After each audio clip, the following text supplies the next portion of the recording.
Welcome to our Hong Kong Brief program. Today, we have some intriguing news stories lined up for you. First, Hong Kong is making strides in its hydrogen economy with several pilot projects, but experts say a stronger push is needed from the government to truly make an impact. From buses to street washing machines, hydrogen is being tested in various contexts, but more support and subsidies could accelerate development. Stay tuned for more on this green initiative and what it means for Hong Kong's future. Next up, we dive into an issue that's been lurking in the shadows: Hong Kong's rat problem. A Singaporean TV producer has reached out to a local journalist to shed light on the city's rodent woes. Despite the negative perception, the lack of reliable data and the quality of urban infrastructure play significant roles in this hidden issue. We'll explore why this problem hasn't been more widely covered and what can be done to address it. Lastly, the Hong Kong IPO market is buzzing with excitement as SF Holding and Tong Ren Tang have filed applications for initial public offerings. SF Holding aims to raise up to $2 billion to enhance its logistics services in Asia, while Tong Ren Tang, a giant in traditional Chinese medicine, also plans to go public. We'll delve into what this means for investors and the market as a whole. Please stay tuned for the detailed coverage of these stories and much more. Thank you for joining us, and please continue to watch for more exciting news.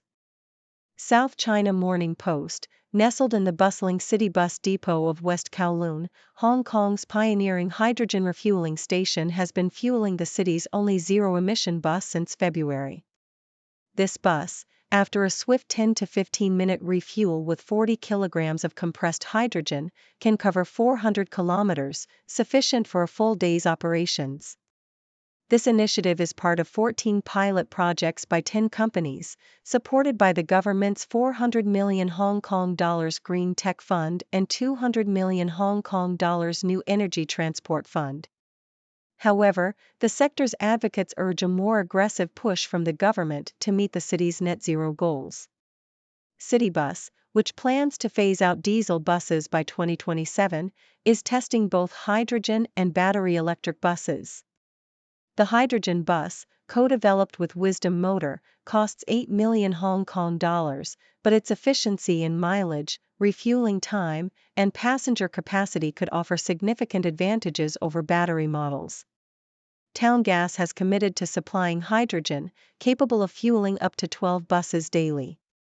The future of Hong Kong's hydrogen economy hinges on government support, policy, and financial assistance, as well as international cooperation for green hydrogen imports. South China Morning Post, earlier this week, I received an unexpected LinkedIn message from a Singapore-based TV producer interested in Hong Kong's rat problem. This inquiry brought back memories of my 2019 article on the subject and highlighted the persistent negative perceptions of Hong Kong. Rats, often seen as symbols of filth and disease, thrive in urban environments due to human waste. Major cities like Paris, New York, and London face similar issues, with rats outnumbering humans in some cases. Despite their unsavory reputation, rats' survival instincts mirror human tendencies to exploit available resources. In Hong Kong, areas like Mong Kok and Sham Shui Pa are hotspots for rat infestations. The producer's interest underscores a broader narrative that often paints Hong Kong in a negative light. However, the reality is that rat populations correlate with urban density and waste management practices. The international media's focus on Hong Kong's challenges, from political unrest to public health crises, often overshadows the city's efforts to manage urban wildlife and maintain public hygiene. South China Morning Post, the IPO landscape in Hong Kong is poised for a resurgence, with mainland Chinese firms like SF Holding and Beijing Tong Ren Tang filing applications to raise funds. SF Holding, parent to courier giant SF Express, is making a second attempt to list in Hong Kong, aiming to raise between $1 billion and $2 billion. The funds will enhance its logistics services across Asia. Beijing Tong Ren Tang, China's largest private traditional Chinese medicine hospital group, plans to use its IPO proceeds to upgrade medical facilities. These moves come as Hong Kong's IPO market, which saw a historic low in the first half of the year, shows signs of recovery. The Hong Kong Exchanges and Clearing, HKEX, is currently vetting over 100 applications, with the Hang Seng Index's recent rise signaling better valuations for new listings.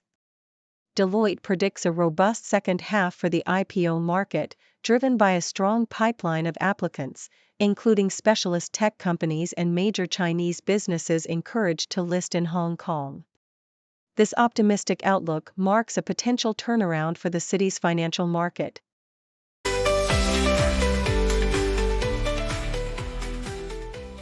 South China Morning Post, veteran Hong Kong weatherman Lam Chiu-ing, at 74, has reinvented himself as a rap artist to spread a message on environmental protection and overconsumption.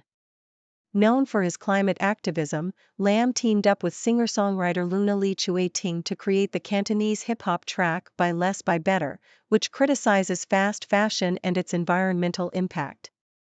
The song's music video, featuring Lam in a retro outfit, emphasizes the importance of buying high-quality, durable clothing to reduce waste. The video has garnered significant attention online, with nearly 31,000 views and 1,900 likes. Lam, who led Hong Kong's observatory from 2003 to 2009, has been a vocal advocate against air conditioning due to its high energy consumption. His collaboration with Lee, whose work often addresses social issues, has given him renewed hope for the younger generation's commitment to environmental change. South China Morning Post, Beyoncé, a Chinese premium electric vehicle (EV) startup, is set to make history by establishing the first made-in-Hong Kong car brand. Founded by So Wei-ming, the company plans to build a factory and global headquarters in Hong Kong, leveraging the region's strong automotive supply chain and international talent pool.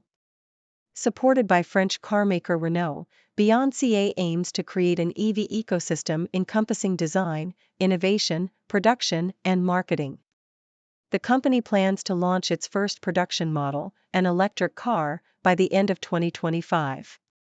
Bianca's GT Opus 1 prototype features advanced AI, including real-time blood pressure monitoring and a cloud doctor service that can intervene if the driver shows signs of health issues. The startup targets the luxury EV market, competing with brands like BMW and Mercedes-Benz, and plans to sell in both China and Europe. Bianca's strategic move to Hong Kong offers an advantage over mainland cities, as locally built cars are not subject to the same punitive measures faced by Chinese EV makers. South China Morning Post, Wu Ting-fong, the first English-speaking Chinese minister to the United States, played a crucial role in U.S.-China relations during his tenure from 1897 to 1902. Born in Choi, Wu's bicultural education and experience as a translator in Hong Kong's colonial courts prepared him for his diplomatic career. Appointed by reformer Li Hongzhang, Wu became the first foreign-educated Chinese to hold a major diplomatic position. His charm and mastery of English quickly made him a popular figure in Washington.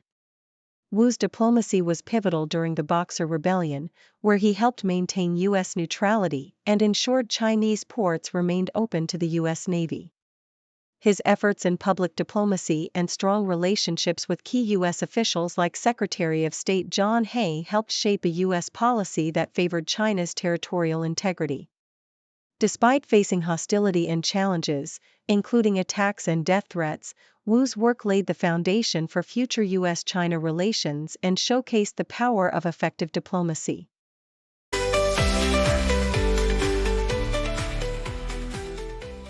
Australian Broadcasting Corporation. Rachel Cusk's latest novel, Parade, is a masterclass in narrative experimentation, weaving together stories of artists identified only by the initial G. The book's 4 sections, The Stuntman, The Midwife, The Diver, and The Spy, explore the complexities of artistic creation and the interplay between self-knowledge and shared experience. Cusk's unique narrative style, rich with metaphor and abstraction, invites readers to ponder the architecture of experience and the fluid boundaries between fiction and reality. Meanwhile, Kevin Kwan's Lies and Weddings offers a glittering escape into the world of the uber-rich, blending extravagant parties with a love story inspired by Anthony Trollope's Dr. Thorne. Kwan's novel is a delightful romp through high society, complete with lavish descriptions of designer outfits and decadent events. Finally, Kate Cruimink's Heartsease is a poignant exploration of sisterhood and grief, set against the evocative backdrop of the Tasmanian landscape. The novel's dual narratives, told from the perspectives of two sisters, Nellie and Lot, weave a macabre countdown to a tragic event, balancing humor and heartbreak with exquisite prose. CNN. Diego Cardonosa, a marine biologist from Colombia, has dedicated his life to saving sharks from extinction. With 35% of all shark species threatened due to overfishing and the demand for shark fin soup, Cardonosa's work is more crucial than ever. He has developed a portable DNA kit that helps law enforcement at ports identify illegal shark fin shipments quickly and efficiently. This innovative tool has significantly increased the seizure of illegal shark fins in major ports like Hong Kong, Sri Lanka, and Spain. Cardonosa's efforts have also expanded the number of shark species protected under the CITES agreement, ensuring that the trade of shark products is legal and sustainable. By working with local fishermen in South America, he promotes sustainable fishing practices and protects endangered shark populations. Cardonosa's work not only combats illegal trade but also raises awareness about the importance of sharks in maintaining ecological balance. His contributions have earned him international recognition, including Interpol's Directorate of Criminal Investigation and Interpol Medal. The Globe and Mail.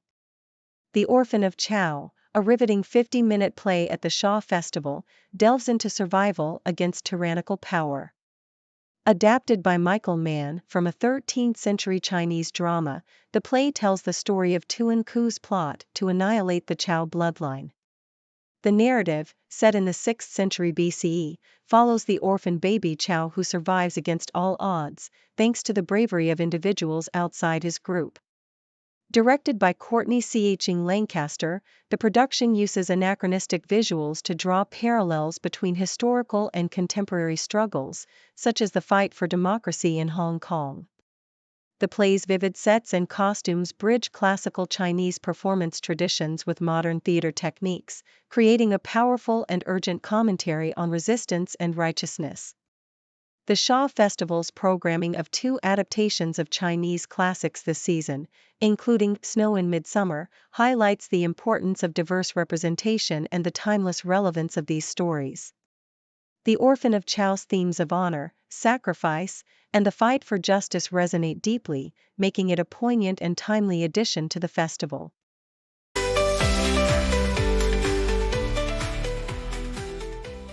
South China Morning Post. The principal of Hong Kong's Christian Jingsheng College, Elman Chan Shuchuk, has refuted allegations of embezzling 50 million Hong Kong dollars, $6.4 million, from donations raised in 2020. Chan, who now resides in the UK, clarified that the funds were used to expand the college's services internationally, not for personal gain. He revealed that the college's and the association's monthly expenses were at least 1.1 million Hong Kong dollars, with significant costs incurred between November 2020 and January, including 20 million Hong Kong dollars for campus construction. Despite police freezing the association's and directors' bank accounts, Chan insisted all financial decisions were board-approved.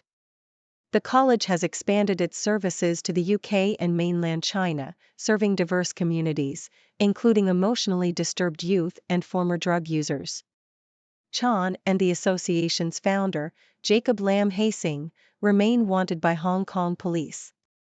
The Globe and Mail. The recent cut in the Bank of Canada's key interest rate has prompted a surge of new listings in Toronto's real estate market, particularly in downtown condos, as sellers rush to capitalize on potential buyer interest. However, buyers remain cautious, expecting prices to drop further. A study by CIBC revealed that nearly a third of first-time homebuyers now rely on family gifts for down payments, with the average parental contribution exceeding $115,000. Meanwhile, the collapse of State View Homes has left hundreds of Ontario homebuyers in limbo, as their deposits were spent before the company's insolvency. Some unfinished projects are being revived by new owners, who plan to offer incentives to former State View customers. In Vancouver, housing affordability remains a hot topic, with new books exploring potential solutions. One notable property for sale on Red Island, BC, offers a unique, off-grid living experience complete with a teppanyaki tea house and prime fishing spots. South China Morning Post: Hong Kong authorities have issued a warning to avoid two types of Japanese baby biscuits from Morinaga, potentially contaminated with animal feces. The affected products, Manna Bolo, plain, and Manna Bolo, vegetable, have been pulled from shelves by the importer, JFC Hong Kong, following a recall initiated by the manufacturer.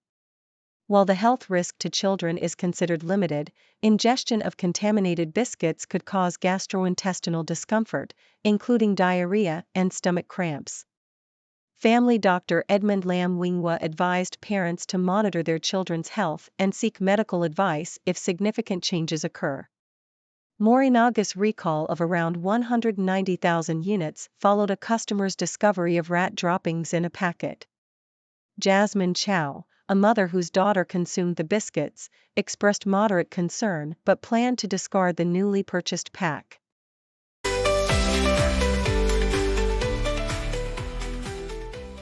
South China Morning Post: President Xi Jinping of China has committed to taking major steps to deepen reforms and maintain a path of peaceful development. This announcement comes as China seeks to bolster its role as a leader of the Global South and an international peace broker. She emphasized the importance of the 5 principles of peaceful coexistence, which have been a cornerstone of Chinese foreign policy since the 1950s. These principles advocate for mutual respect, non-interference, and peaceful coexistence. However, observers note that China's assertive actions and close ties with Russia cast doubt on its adherence to these principles. Xi's speech also highlighted China's efforts to create a more market-oriented and legally sound business environment, criticizing protectionist measures by the US and Europe. He underscored the need for global cooperation and dialogue over confrontation, drawing parallels to the Cold War era. Xi's vision includes China's proactive role in resolving international conflicts and promoting global peace and development, while urging the Global South to unite in building a community with a shared future. Yahoo US: The first presidential debate between President Joe Biden and former President Donald Trump has left US allies uneasy, with neither candidate managing to reassure international observers. Biden's performance, marked by a shaky and meandering delivery, drew particular concern, with some commentators suggesting he should not continue his campaign. Trump, known for his admiration of autocratic leaders, criticized Biden's foreign policy, especially regarding Ukraine and Israel. Biden defended his administration's support for Ukraine and warned against underestimating Putin's ambitions. Trump, meanwhile, promised to resolve the Ukrainian conflict before taking office, without providing specifics. Both candidates expressed strong support for Israel, though Biden faced criticism for his handling of the Israel-Hamas conflict. The debate highlighted the stark policy differences between Biden's global leadership approach and Trump's more isolationist stance. International reactions ranged from amusement to alarm, reflecting the high stakes of the upcoming U.S. election for global politics. South China Morning Post: Hong Kong Airlines has introduced a new route to Xining, Qinghai Province, aiming to enhance connectivity between Hong Kong and mainland China. This move follows Beijing's decision to allow residents from several mainland cities to visit Hong Kong without joining tour groups. The new service, starting from July 9, aligns with China's Belt and Road Initiative, which seeks to strengthen global trade links. Xining, located on the Qinghai Tibet Plateau, serves as a crucial economic center for Qinghai Province, contributing to agriculture, energy, and tourism. The city also acts as a gateway to Tibet, offering cultural and natural attractions such as the Kumbum Monastery and Qinghai Lake. Hong Kong Airlines, which has faced financial challenges, views this expansion as a way to support Hong Kong's status as an international aviation hub. The individual visit scheme's expansion is expected to bring significant economic benefits to Hong Kong, with an estimated 300,000 additional visitors and up to 1.5 billion Hong Kong dollars in revenue annually.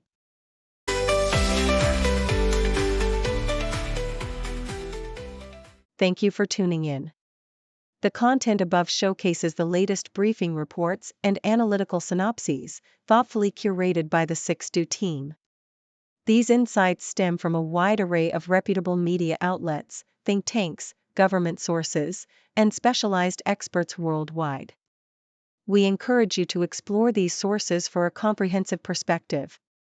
Keep in mind that while the content may not always align with the official standpoint of 6Do Brief, it's not meant to be taken as absolute directives for decision-making. Comprising seasoned media professionals, learned scholars, and accomplished scientists, the 6Do team embodies a trailblazing, fully independent media entity. To customize 6Do Brief to meet your professional needs, you have the option to subscribe to a diverse array of briefings on our website, 6dobrief.com. Regardless of your location, you can conveniently receive 6Do Brief via email. Turn the lights on screen. What's the latest scene? Just you and